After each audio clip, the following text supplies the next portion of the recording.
നിയമസഭാ തെരഞ്ഞെടുപ്പിൽ രാഷ്ട്രീയ കേരളം ഏറ്റവും കൂടുതൽ ഉറ്റുനോക്കുന്ന മൂന്നിടങ്ങളാണ് പാലക്കാട്, തൃക്കാക്കര, തൃപ്പൂണിത്തുറ. അതിൽ പാലക്കാട് നമുക്കറിയാം, രാഹുൽ മാങ്കൂട്ടത്തിൽ വിഷയവുമായി ബന്ധപ്പെട്ടുകൊണ്ട് അവിടെ ഏത് സ്ഥാനാർത്ഥിയെ നിർത്തിയാലും വിജയ സാധ്യത ഉറപ്പിലാക്കുക അല്ലെങ്കിൽ ഉറപ്പിക്കുക എന്നുള്ളത് കോൺഗ്രസിന്റെ ഒരു പ്രസ്റ്റീജ് ഇഷ്യൂ തന്നെയാണ്. അതുകൊണ്ട് തന്നെ അത്രത്തോളം പെർഫെക്റ്റ് ആയിട്ടുള്ള, അത്രത്തോളം സ്വാധീനമുള്ള ഒരു നേതാവിനെ തന്നെയായിരിക്കും അവിടെ മത്സരിപ്പിക്കാൻ പോകുന്നത് എന്നുള്ളത്. രണ്ടാമത്തേത് തൃക്കാക്കര മണ്ഡലമാണ്. തൃക്കാക്കരയിൽ നമുക്കറിയാം ഉമാ തോമസ് ആയിരിക്കും മത്സരിക്കാൻ സാധ്യതയുള്ളത് എന്ന് പറഞ്ഞിടത്തു നിന്നും ദീപ്തി മേരി വർഗീസ് രംഗത്ത് വരികയും അവർക്ക് കൊച്ചി കോർപ്പറേഷനിൽ മേയർ ആകാൻ സാധിക്കാതിരുന്നത് കൊണ്ട് തന്നെ ഇത്തരത്തിൽ തൃക്കാക്കര മണ്ഡലം തനിക്ക് വേണമെന്ന് ആവശ്യപ്പെടുന്ന ഒരു സാഹചര്യം ഉണ്ടായിരുന്നു. ഇപ്പോൾ അതിനൊക്കെ ഒരു പരിഹാരമാക്കി മുഹമ്മദ് ഷിയാസ് അവിടെ മത്സരിക്കാൻ വരുന്നു എന്നുള്ള റിപ്പോർട്ടുകളാണ് പുറത്തു വരുന്നത്. അതുപോലെ തന്നെയാണ് തൃപ്പൂണിത്തുറയിലും ഇത്തരത്തിൽ സ്ഥാനാർത്ഥി നിർണയത്തിൽ വലിയ രീതിയിലുള്ള അപാകതകൾ അല്ലെങ്കിൽ വലിയ പ്രശ്നങ്ങൾക്ക് വഴിവെക്കാൻ സാധ്യതയുള്ളത് കൊണ്ട് തന്നെ ഈ പാലക്കാടും തൃപ്പൂണിത്തുറയും അവസാനം മാത്രം സ്ഥാനാർത്ഥി നിർണയം നടത്തുകയുള്ളൂ എന്നാണ് അറിയാൻ കഴിയുന്നത്. ഇത് അവസാന നിമിഷത്തിലേക്ക് ഇങ്ങനെ വെക്കുന്നത് ഒരു സ്റ്റാർ ആയിട്ടുള്ള അല്ലെങ്കിൽ സർപ്രൈസ് ആയിട്ടുള്ള വലിയ രണ്ട് കാൻഡിഡേറ്റ്സിനെ പെട്ടെന്ന് ഒരു ദിവസം പ്ലേസ് ചെയ്യാനുള്ള ഉദ്ദേശമായിരിക്കും. അതിന്റെ ഒരു പ്രധാന കാര്യം എന്താന്ന് ജനങ്ങൾക്കും പ്രത്യേകം അറിയാവുന്ന ഒരു കാര്യമാണ്. പാലക്കാട് മണ്ഡലം കോൺഗ്രസിന്റെ കയ്യിലേക്ക് വന്നൊരു സാഹചര്യമായിരുന്നു രാഹുൽ മാങ്കൂട്ടത്തിന്റെ വിജയത്തോട് ഉണ്ടായിരുന്നത്. അല്ലെങ്കിൽ അവിടുത്തെ ആ ഒരു ഓളം ഉണ്ടായിരുന്നു, കോൺഗ്രസിനോടുള്ള പ്രത്യേക താല്പര്യത്തിലേക്കുള്ള ഒരു ചാട്ടം ഉണ്ടായിരുന്നു. പക്ഷെ നിലവിലെ രാഹുൽ മാങ്കൂട്ടം വിഷയവും അതേപോലെ അയാളുടെ വിധി വരുന്ന ആ ഒരു സാഹചര്യവും അതൊക്കെയായി ബന്ധപ്പെട്ട് പെട്ടെന്ന് പാലക്കാട് ഒരു സ്ഥാനാർത്ഥി നിർണയത്തിലേക്ക് പോയി കഴിഞ്ഞാൽ അത് പാലക്കാടിൽ മാത്രമായിരിക്കില്ല കോൺഗ്രസിനെ ബാധിക്കാൻ പോകുന്നത്. ബാക്കി എല്ലാ മണ്ഡലങ്ങളിലും അതിന്റെ ഒരു പ്രശ്നം പാലക്കാടിൽ അല്ലെങ്കിൽ പാലക്കാടിനുപരി കോൺഗ്രസിനെ അല്ലെങ്കിൽ അവിടെ കോൺഗ്രസ് പാർട്ടിയെ തന്നെ ബാധിക്കുന്ന രീതിയിലേക്ക് പോകും. അതേപോലെ തന്നെ തൃപ്പൂണിത്തുറയുടെ ഒരു പ്രശ്നം എന്ന് പറഞ്ഞു കഴിഞ്ഞാൽ കെ ബാബു ആയിരുന്നു ഇതിനു മുമ്പ് കോൺഗ്രസിനെ നയിച്ചുകൊണ്ടിരുന്ന അവിടുത്തെ ഒരു പ്രധാന സ്ഥാനാർത്ഥി എന്ന രീതിയിൽ. അപ്പൊ കെ ബാബു താൻ മത്സരിക്കില്ല എന്ന് പറഞ്ഞു.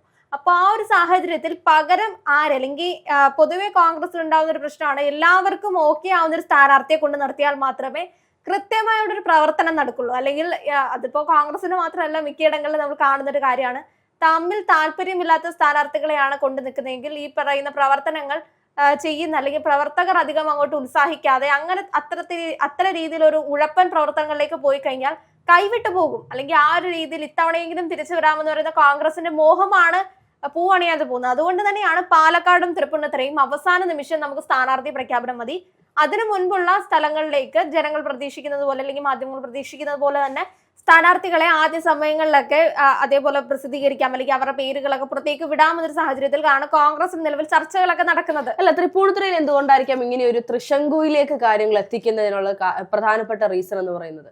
അതിന്റെ ഒരു പ്രധാന വിഷയം എന്ന് പറഞ്ഞാൽ തൃപ്പൂണിത്തുറയിലെ ഏറ്റവും അധികം സ്വാധീനമുള്ള ഒരു നേതാവായിരുന്നു കെ ബാബു എന്ന് പറയുന്നത്.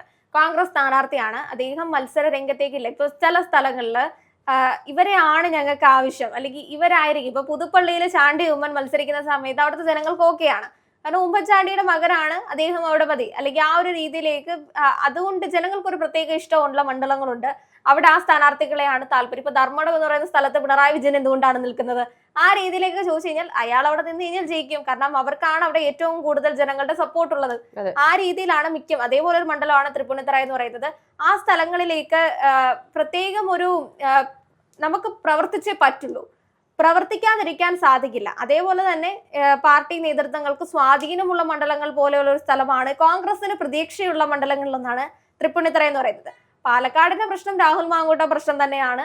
അതേപോലെ പെട്ടെന്ന് നമുക്കൊരു സ്ഥാനാർത്ഥിയെ നിർക്കാനോ അല്ലെങ്കിൽ രാഹുലിനെ പരോക്ഷമായി വെട്ടിക്കളയാൻ അല്ലെങ്കിൽ പിഴുതറിഞ്ഞു കഴിഞ്ഞാൽ രാഹുലിൻ്റെതായിട്ടുള്ള വോട്ടുകളുണ്ട്, അത് പാലക്കാട് കിട്ടാതെ പോകും. അത് കിട്ടാതെ പോയി കഴിഞ്ഞാൽ അത് ബാക്കിയുള്ള CPM കിട്ടിയില്ലെങ്കിൽ പോലും BJPയിലേക്ക് ആ വോട്ട് പോകുന്ന ഒരു സാഹചര്യമായിരിക്കും ഉണ്ടാകുന്നത്. അങ്ങനെ പോകാൻ പാടില്ല. പക്ഷെ രാഹുലിനെ ഞങ്ങൾ നിർത്താനും പോകുന്നില്ല. അതാണ് നിലവിലെ ഒരു കോൺഗ്രസിന്റെ സാഹചര്യം എന്ന് പറയുന്നത്. രാഹുലിനെ നിർത്തിക്കഴിഞ്ഞാൽ ഒരു വിഷയം എന്ന് പറഞ്ഞു കഴിഞ്ഞാൽ ഇത്രയധികം അല്ലെങ്കിൽ നിയമപരമായിട്ടുള്ള പ്രശ്നങ്ങൾ വരും, അല്ലെങ്കിൽ അതൊരു കോൺഗ്രസിന്റെ പ്രതിച്ഛായത്തിന് നിലവിൽ കോൺഗ്രസിന് നിൽക്കുന്ന ഒരു കാര്യം എന്ന് പറഞ്ഞു കഴിഞ്ഞാൽ രാഹുലിനെ കൂടെ നിർത്തുന്നില്ല, അല്ലെങ്കിൽ രാഹുലിനെ സപ്പോർട്ട് ചെയ്യുന്ന നേതാക്കളില്ല, അല്ലെങ്കിൽ കൃത്യമായി രാഹുലിനെ കോൺഗ്രസിൽ നിന്ന് പുറത്താക്കുന്ന സമീപനമാണ് കോൺഗ്രസിന്റേത്. അങ്ങനെ ഒരു സ്ട്രാറ്റജിയിലേക്ക് മുന്നോട്ട് പോകുന്ന കോൺഗ്രസിന് നിലവിൽ പാലക്കാട് രാഹുലുമായിട്ട് അല്ലെങ്കിൽ രാഹുലിന്റെ വോട്ടുകൾ ചോർന്നു പോകാതിരിക്കുന്ന ഒരു സാഹചര്യം കൂടെ കോൺഗ്രസിന് നോക്കിയേ പറ്റുള്ളൂ. അതേപോലെ തന്നെ ഉമാ തോമസിന്റെ ആ ഒരു സ്ഥാനാർത്ഥി നിർണയമാണെങ്കിലും ഈ പറയുന്ന തൃക്കാക്കരയിൽ മുഹമ്മദ് ഷിയാസ് എന്ന പേരാണ് ഇപ്പൊ ഉയർന്നു കേൾക്കുന്നത്. അവിടെ അത് മതി, അല്ലെങ്കിൽ ഈ പറയുന്ന ദീപ്തി മേരി വർഗീസും അല്ലെങ്കിൽ ഉമാ തോമസ് എന്ന് കഴിഞ്ഞാൽ ചിലപ്പോൾ ദീപ്തി മേരി വർഗീസിന്റെ ഒക്കെ ആ ഒരു പ്രതിഷേധമൊക്കെ ഉള്ളത് കൊണ്ടായിരിക്കാം, അറിയില്ല. കോൺഗ്രസിന്റെ കൃത്യമായിട്ട് ഈ സ്ഥാനാർത്ഥി നിർണയങ്ങളുടെ എന്താണെന്നുള്ളത് പ്രതികരണങ്ങളൊന്നും മുന്നോട്ട് വന്നില്ല. ചർച്ചകൾ നടന്നുകൊണ്ടിരിക്കുകയാണ്. ഈ പറയുന്ന PC വിഷ്ണുനാഥ് അങ്ങനെ ഉൾപ്പെടെയുള്ള എല്ലാവരും ഈ പറയുന്ന ചർച്ചകളിലേക്ക് ഉൾപ്പെട്ടിട്ടുണ്ടെന്നുള്ളതാണ്. അതെ, തീർച്ചയായിട്ടും. ഇപ്പോൾ CPM-ൽ തന്നെയും മുതിർന്ന നേതാക്കന്മാർ എന്നതിനേക്കാൾ ഉപരി ഇന്നിപ്പോൾ മന്ത്രിയായി തുടരുന്ന പലരെയും പല സ്റ്റാർ ആയിട്ടുള്ള മന്ത്രിമാരും MLA-മാരും ഇപ്പോൾ ഈ പറയുന്നത് പോലെ നമ്മുടെ ആരോഗ്യമന്ത്രി വീണ ജോർജ് ആണെങ്കിലും അല്ലെങ്കിൽ പിണറായി വിജയനെതിരെ ആണെങ്കിലും അല്ലെങ്കിൽ ഇത്തരത്തിൽ ശിവൻകുട്ടിക്കെതിരെയൊക്കെ മത്സരിപ്പിക്കുമ്പോൾ അത്രത്തോളം ജനങ്ങൾക്കിടയിൽ ഇമ്പാക്ട് ഉണ്ടാക്കാൻ സാധിക്കുന്ന കാൻഡിഡേറ്റ്സിനെ നിർത്തുക എന്നുള്ളത് കോൺഗ്രസിന് മുന്നിൽ വലിയൊരു കടമ്പ തന്നെയാണ്. പക്ഷെ കോൺഗ്രസിനെ സംബന്ധിച്ച് അത്രത്തോളം ആളുകൾ മുൻപിലുള്ളപ്പോൾ അവർക്ക് ആരെ നിർത്തണം, ആരെ നിർത്തിയാൽ ആര് പിണങ്ങും എന്നുള്ളത് മാത്രമായിരിക്കും പ്രശ്നമുള്ളത്. പക്ഷെ അതിനപ്പുറത്തേക്ക് CPM-ലേക്ക് കാര്യങ്ങൾ എത്തുമ്പോൾ CPM-ൽ ഇത്തരത്തിൽ കോൺഗ്രസിന്റെ നേതാക്കന്മാരെ തോൽപ്പിക്കാൻ പാകത്തിനുള്ള കാൻഡിഡേറ്റ്സിനെ നിർത്താൻ കുറച്ച് ബുദ്ധിമുട്ടുകളായിരിക്കും. കാരണം പുതിയ മുഖങ്ങൾ മുന്നോട്ട് വരുമ്പോൾ എത്രത്തോളം CPM-ന്റെ പുതുമുഖങ്ങളെ ജനങ്ങൾ ഏറ്റെടുക്കുമെന്നുള്ളത് സംശയം തന്നെയാണ്. കോൺഗ്രസിൽ ആ ഒരു പ്രശ്നമില്ല. കോൺഗ്രസ് സ്ഥാനാർത്ഥികളുടെ അല്ലെങ്കിൽ ഈ പറയുന്ന ആളുകൾ നേതാക്കന്മാരുടെ എണ്ണം കൂടുതലാണ് എന്നുള്ളതാണ് യാഥാർത്ഥ്യം.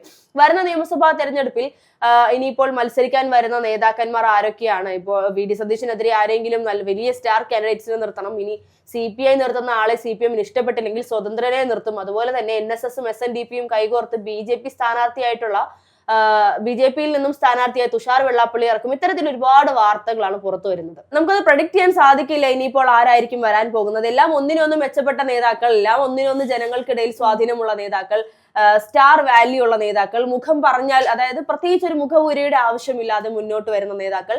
അതുകൊണ്ട് തന്നെ ആരെവിടെ വാഴും ആരെവിടെ വീഴുമെന്നുള്ളത് ഈ ഒരു ഘട്ടത്തിൽ നമുക്ക് ഒരിക്കലും പ്രഡിക്ട് ചെയ്യാൻ സാധിക്കില്ല. പക്ഷേ കോൺഗ്രസിന്റെ കൃത്യമായ പ്രവർത്തനമുണ്ടെങ്കിൽ കോൺഗ്രസ് ഇപ്പോൾ പോകുന്ന നിലയിൽ തന്നെ ഇത്രയും ഉഷാറോടുകൂടി അല്ലെങ്കിൽ ഇത്രയും ഒരു താല്പര്യത്തോടു കൂടി നിയമസഭ പിടിച്ചേ തീരൂ എന്നുള്ള ഒരു ഉദ്ദേശത്തോടു കൂടി പോവുകയാണെങ്കിൽ തീർച്ചയായിട്ടും CPM-ന്റെ കയ്യിൽ നിന്നും ഈ പറയുന്ന കേരളം സംസ്ഥാനം വിട്ടുപോകുമെന്നുള്ളതിൽ യാതൊരു സംശയവുമില്ല. പക്ഷേ ഹർഷ പറഞ്ഞ ഒരു നിലപാടിനോട് എനിക്ക് എതിർപ്പുണ്ട്. CPM-ന് അങ്ങനെ സ്ഥാനാർത്ഥികൾ കുറവൊന്നുമില്ല.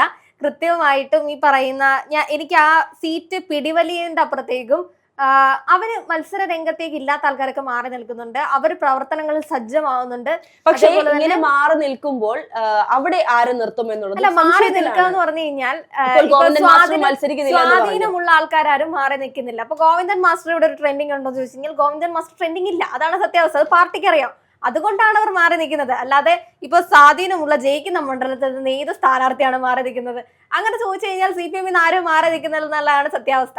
പിന്നെ ഈ പറയുന്ന രീതിയിൽ കഴിഞ്ഞ ദിവസം ചർച്ച എടുത്ത ഒരു വിഷയമായിരുന്നു സതീശന്റെ പറവൂരില് പന്നി രവീന്ദ്രനെ കൊണ്ട് നിർത്തുമോ അല്ലെങ്കിൽ പുള്ളിയെ വീണ്ടും തോൽപ്പിക്കാനാണോ അവിടെ കൊണ്ട് നിർത്തുന്നത്. CPM-ന് അതിനോട് വലിയ താല്പര്യമില്ല.